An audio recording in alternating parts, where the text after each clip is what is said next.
Brought to you by Palvi Agrico. आता शेतीसाठी जे काही लागणार ते घरपोच मिळणार, तेही मोबाईलच्या एका क्लिकवर। नियती कोणाला कुठे आणि कधी आणून उभी करेल हे आपल्या कोणालाच सांगता येत नाही।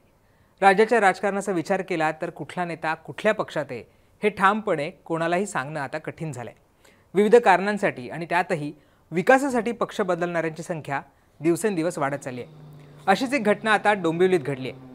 गेल्या विधानसभा निवडणुकीआधी ठाकरेंच्या शिवसेनेत असलेल्या दीपेश म्हात्रे यांनी आता भाजपमध्ये प्रवेश केलाय। विशेष म्हणजे ज्या रवींद्र चव्हाणांचे कट्टर विरोधक म्हणून त्यांना ओळखलं जातं, त्यांच्या विरोधात त्यांनी निवडणूक लढवली आहे, त्याच रवींद्र चव्हाणांच्या हस्तेच भाजपमध्ये आता म्हात्रेंनी प्रवेश केलाय। आगामी महानगरपालिकांच्या निवडणुकांच्या अनुषंगाने हा प्रवेश आता महत्त्वाचा मानला जातोय। भाजपचे प्रदेशाध्यक्ष आणि डोंबिवलीचे आमदार रवींद्र चव्हाण आणि दीपेश म्हात्रे हे एकमेकांचे कट्टर विरोधक म्हणून ओळखले जातात। दोघांनी एकमेकांच्या विरोधात 2 वेळा विधानसभेची निवडणूक देखील लढवली आहे। प्रचाराच्या काळात एकमेकांवर जोरदार टीका देखील दोघांनी केली आहे। यंदाच्या गणेशोत्सवात दोघे नेते एकत्र आले होते आणि त्यानंतरच त्यांच्या म्हणजे दीपेश म्हात्रेंच्या भाजपच्या प्रवेशाची चाहूल लागायला सुरुवात झाली होती। शिवसेनेत जेव्हा 2 गट पडले त्यावेळेस दीपेश म्हात्रे यांनी शिंदेंसोबत राहणं पसंत केलं होतं।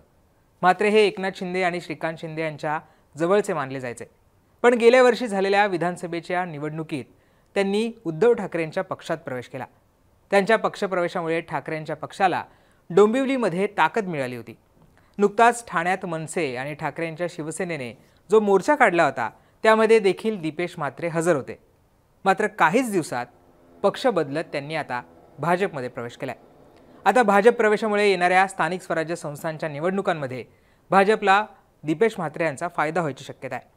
दुसरीकडे ठाणे जिल्हा हा उपमुख्यमंत्री एकनाथ शिंदे यांचा गड मानला जातो।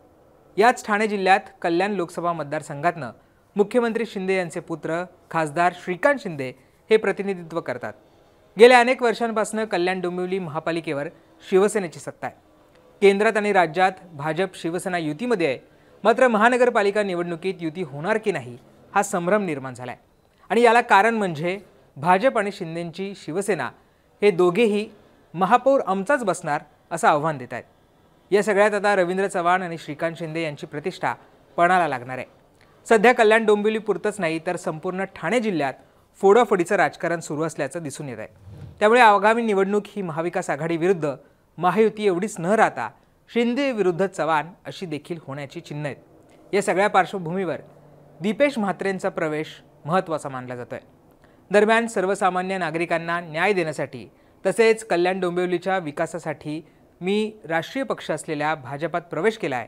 देशामध्ये नरेंद्र मोदी आणि राज्यात देवेंद्र फडणवीस ज्या पद्धतीने न्याय देण्याचं काम करतायत त्यांच्या नेतृत्वाला प्रभावित होऊन मी आज भाजपमध्ये प्रवेश केला आहे असं म्हात्रे यांनी भाजपमध्ये प्रवेश केल्यानंतर म्हटलंय।